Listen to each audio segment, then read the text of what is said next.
Good morning, students. Today we are going to continue with the same chapter, Mother's Day, and this is page number 43.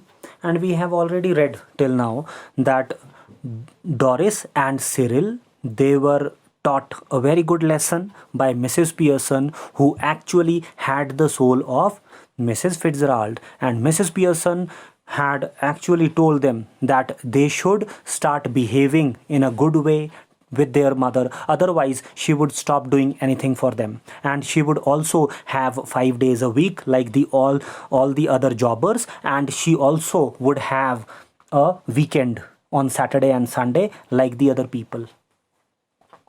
And she also asked Doris to behave properly like a young person, and because if she was young enough to have a boyfriend like Charlie Spence, so in the same way she should also show his growth in her mind, also mentally, also as well as physically. She should show that she was strong like a young girl.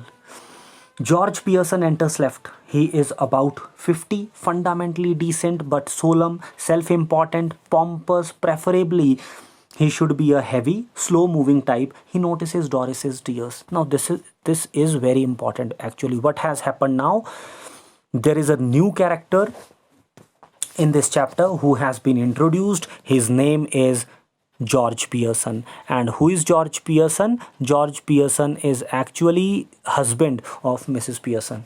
And when he entered for the first time in this drama, in this play, he this was told that he was 50 years old, and he was fundamentally decent and solemn, means he is a very decent man, but and solemn also. Sad means very silent kind of personality, but he had some weaknesses, and these weaknesses are: he is self-important, means he was always thinking about himself. He was pompous also.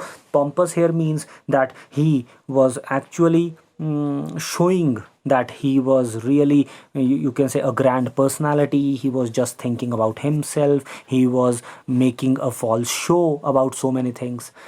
Preferably, he should be a heavy, slow moving type. He notices Doris's tears, and now he notices when he enters the stage inside the room, he noticed that Doris, means his daughter, was crying.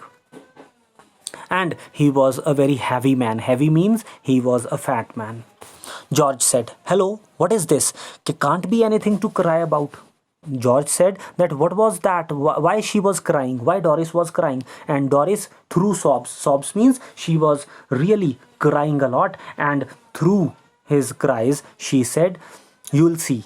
What is the meaning of "you will see"? Means, dad, you also would have to face the same problem. You would find yourself in trouble after some time. Doris runs out left with a sob. Sob means she was still crying, and she was not able to breathe properly, and she went away. George stares after her a moment, then looks at Mrs. Pearson. After some time, George again was looking at Mrs. Pearson. George said, "Did she say you'll see?" Mrs. Pearson said, "Yes." Means he was asking that what was said by this by his daughter, because when she was going, she said that you'll see. So what was the meaning? George said, what did she mean? What was the meaning? Mrs. Pearson said, "Better ask her." Means go and ask her.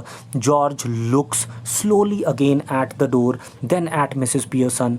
Then he notices the stout that Mrs. Pearson raises for another sip. His eyes almost bulge. What is the meaning of this line? His eyes almost bulge means that his eyes were actually sticking out. बाहर निकल गई उसकी आंखें. Means he was really shocked. He was baffled. He did not know what was being done by Mrs. Pearson, because Mrs. Pearson generally never drinks stout or beer. Now this is page number 44. Stout, George said. Stout, Mrs. Pearson. Yes. George, amazed. Amazed means he was shocked. What are you drinking stout for? Means why are you drinking? Pearson, Mrs. Pearson. Mrs. Pearson said, "Because I fancied some." Fancied means because I need some, because I wanted to drink it. That's it.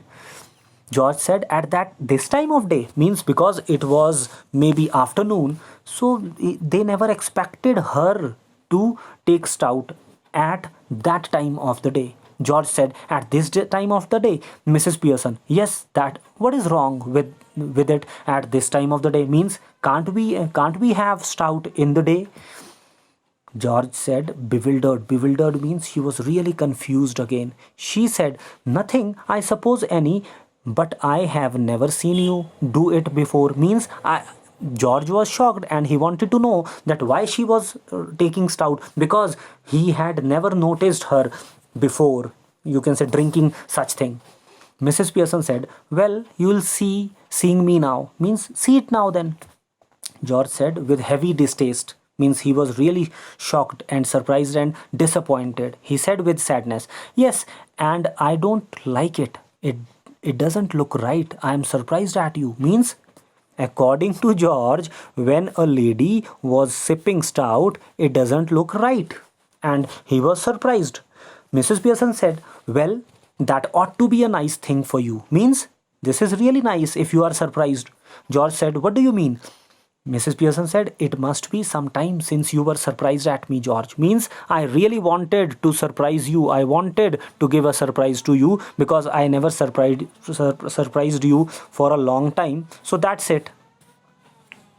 Then George said, I don't like surprises. I am all for a steady going. But George told to Mrs. Pearson that he never liked changes. He never liked any change in his life. You ought to know that by this time. And he also said that Mrs. Pearson already knew it. By the way, I forgot to tell you this morning, I wouldn't want any tea, special snooker match night at the club tonight, and a bit of supper going. So no tea. And he also told to Mrs. Pearson that he did not want to have tea that day because he had a supper. Means after the dinner they had a supper. They are going to have some snacks also at the club because there was a snooker match. Because of the snooker match he would go out to enjoy his evening and he did not want tea. Mrs. Pearson said, that's all right, there is not any. But Mrs. Pearson said, okay, we already have not prepared any tea for you. चाय तुम्हारे लिए बनाई भी नहीं है. George said, astonished. Astonished means he was again very, you can say, surprised. He said, you mean you did not get any tea ready? Mrs. Pearson said, yes, and a good thing too that as it is turned out. Means अच्छा हुआ, I have not prepared any tea for you because you did not want any. George said, aggrieved. Aggrieved means he was again with grief. He was saying, with pain, he said, that's all very well, but suppose I wanted some. George said, okay, it's fine that I did not want any tea, means I don't want any tea, but if I really needed some, then what? Because you have not prepared any tea. Mrs. Pearson said, my goodness, listen to the man, annoyed because I don't get a tea for him that he does not want some, even want. Ever tried that at the club? Mrs. Pearson said, this is really funny and this is really shocking to understand the behavior of this man, because he actually did not want any tea, and when it was told that there was no tea for him ready, he was really, you can say, disappointed. He was sad. George said, tried what at the club? And Mrs. Pearson said, ever tried at the club? Means have you ever tried this kind of behavior at your club also? George said, tried what at the club? Mrs. Pearson said, going up to the bar and telling them you don't want a glass of beer, but you are annoyed because they have not poured it out. Try that on them and see what you get. Means, according to Mrs. Pearson, she said that this is really very odd behavior shown by Mr. Pearson, because George Pearson was really sad because he was not getting any tea, which he really did not want. And at the same time, she said that he should not test this kind of behavior ever anywhere else, because if he would go to a bar and he would have told them that he did not want a glass of beer, and then he would have a fight with them. Then he would argue that why there was no beer poured into the glass. Then he would see how the people are going to treat him. George said, I don't know what you are talking about, Mrs. Pearson. They would laugh at you even more than they do now. And Mrs. Pearson really hurt the feelings of George Pearson by telling him that the people, they would laugh more than what than they were doing at that time. They were doing before, means the people, according to Mrs. Pearson, the people laugh at Mr. George Pearson at the club. Pearson said indignantly. Indignantly means angrily. He said, laugh at me. They don't laugh at me. But according to George Pearson, nobody laughed at him. Mrs. Pearson said, of course they do. Means the people, they really laugh at you. You ought to have found out by this time. Anybody else would have done. Means how you did not know, how you actually are not able to understand that people laugh at you at the club. You are one of their standing jokes. Now this is very hilarious and funny. This is ironically said and sarcastically said by Mrs. Pearson, who is actually Mrs. Fitzgerald. She wanted to tell a fact to George Pearson that he was one of their standing jokes. Means he was the one who, at whom the people, they were laughing at. They call you Pompey Pearson, and according to Mrs. Pearson, Mr. Pearson or George Pearson, he was called by these people who go to the club. They call him Pompey Pearson because they think you are so slow and pompous. George said, never. Means no. The people, they never call me with such Pompey Pearson name, and they never laugh at me. Mrs. Pearson said, it has always beaten me why you should want to spend so much time at a place where they are always laughing at you behind your back and calling your names. Means Mrs. Pearson said that she was always troubled. She was always feeling sorry why this man, George Pearson, was actually going to a place where the people, they were calling him with so many names and they were laughing at him. Why he was going to that place where he was not regarded or respected. Leaving your wife at home night after night instead of going out with her, who doesn't make you like a fool. Means you are actually a fool because you never take your wife out and you are always going alone at such a place where the people call you a fool and you are laughed at. Cyril enters right with a glass of milk in one hand and a thick slice of cake in the other. Means Cyril was coming out from the kitchen because he was not served that day by the mother, so he had to go himself, and he had taken a glass of milk and a cake also because he was hungry. George almost dazed. Dazed means he was really shocked and surprised. Turns to him appealingly. George said, means George started talking to his son, whose name was Cyril. Here, Cyril, you have been with me to the club once or twice. They don't laugh at me and call me Pompey Pearson, do they? Now, George wanted to know whether the people at the club, they really call him Pompey Pearson. Do they laugh at him? Cyril embarrassed and hesitates. Cyril did not want to tell this fact to the dad because he knew that it would be really painful for him to know the reality. Angrily, go on, tell me, do they? Now again, George asked again. Sorry. And he repeated. He wanted to know whether the people, they actually made fun of him or not. Cyril said embarrassed. Embarrassed means with, you can say he was not comfortable while saying this. Well, yes dad, I am afraid they do. But according to Cyril, really the people at the club, they call him Pompey Pearson and they laughed at him. George slowly looks down from one to the other, staggered. Means George was really staggered. Staggered means he was not able to walk properly. George said slowly, well, I'll be damned. Means he was really feeling sorry to know that. He was really shocked to know that people laughed at him and they really made fun of him. George exits left slowly, almost as if somebody had hit him over the head. Cyril after watching him go, turns indignantly to Mrs. Pearson. Now, Cyril, for the first time, he actually trying to show his indignance. Indignantly means with anger, he spoke with the mother because he did not want all these things to be told to the father. Cyril said, "Now you should not have told him that, Mum. That is not fair. You have hurt his feelings and mine too." But according to Cyril, this is not done good. This is not done by Mrs. Pearson, because according to Cyril, she had really, you can say, made fun of the father, and all these things would have hurt his feelings also. He would be sad and disappointed. Mrs. Pearson said, "Sometimes it does people good to have their feelings hurt. The truth ought not to hurt anybody for long.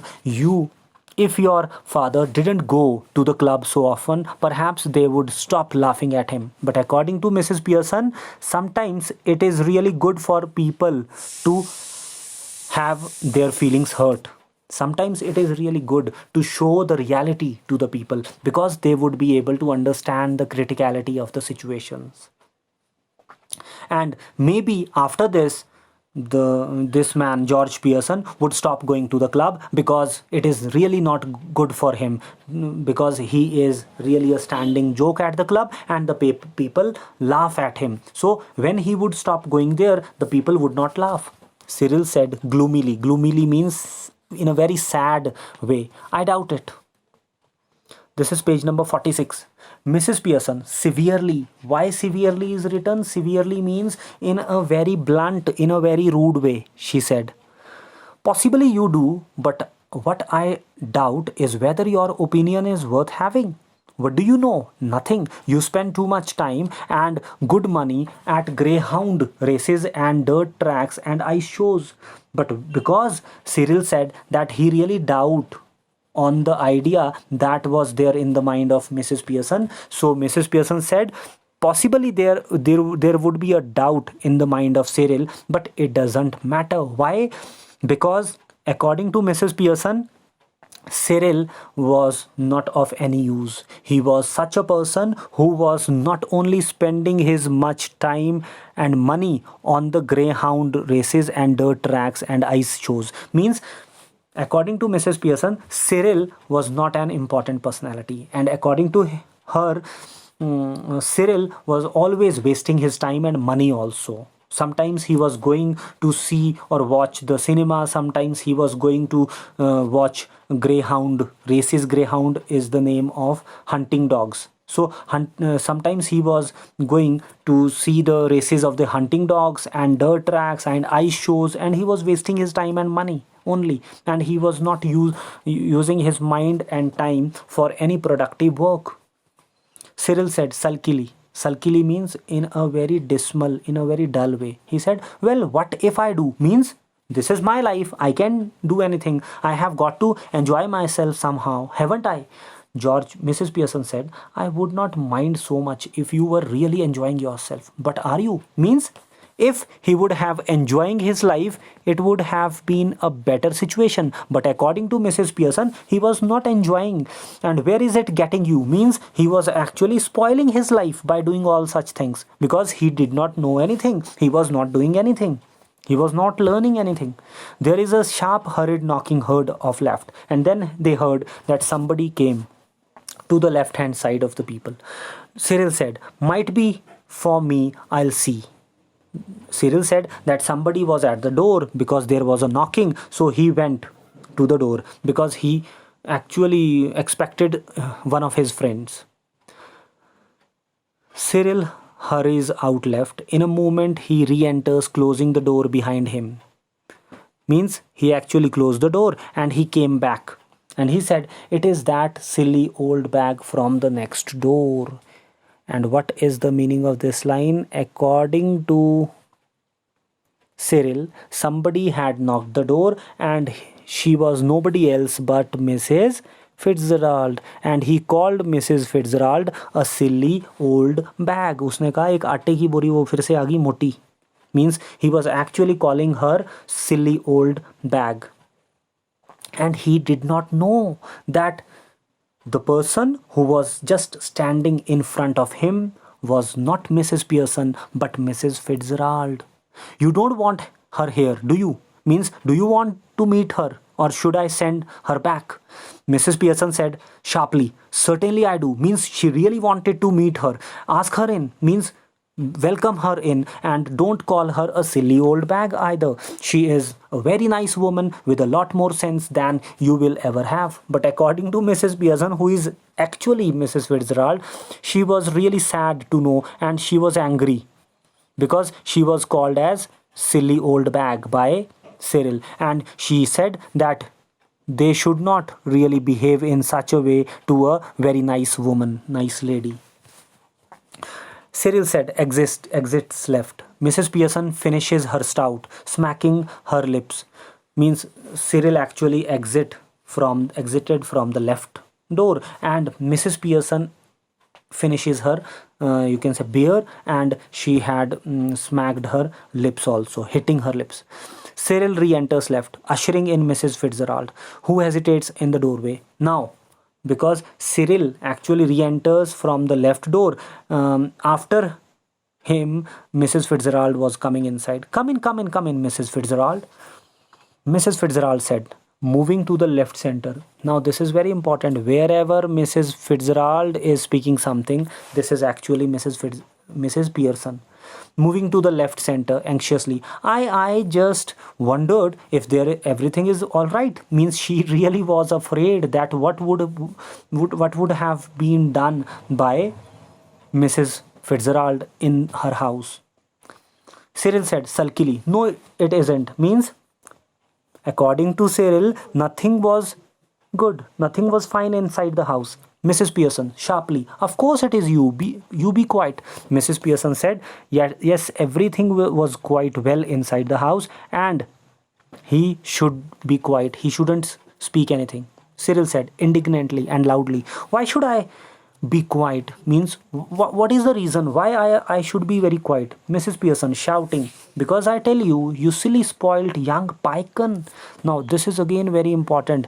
Mrs. Pearson was really showing her anger to Cyril, and she said that he should be quiet, otherwise he would be hit hard. And she also called her python. Python means worthless fellow.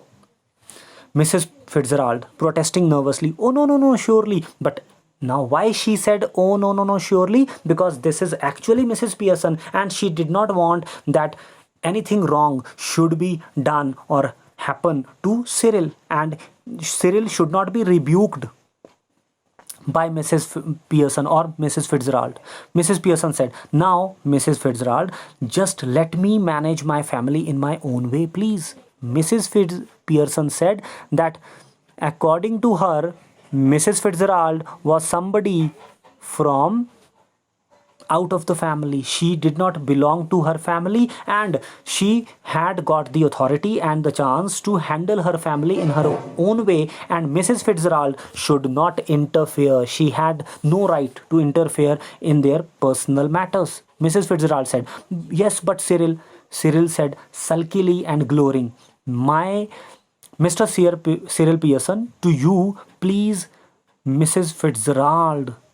Cyril stalks off into the kitchen. Now this is again very important because Mrs. Fitzgerald called Cyril by his name Cyril, and according to Cyril, Mrs. Fitzgerald could not call her as Cyril and she should call him with his full name, and his complete name was Mr. Cyril Pearson, and he said, please call me Mr. Cyril Pearson. You cannot call me Cyril. I am Cyril Pearson for you. This is the end of the page number 46. Tomorrow we are going to start from page number 47. Till then, stay safe. Thank you very much. Goodbye.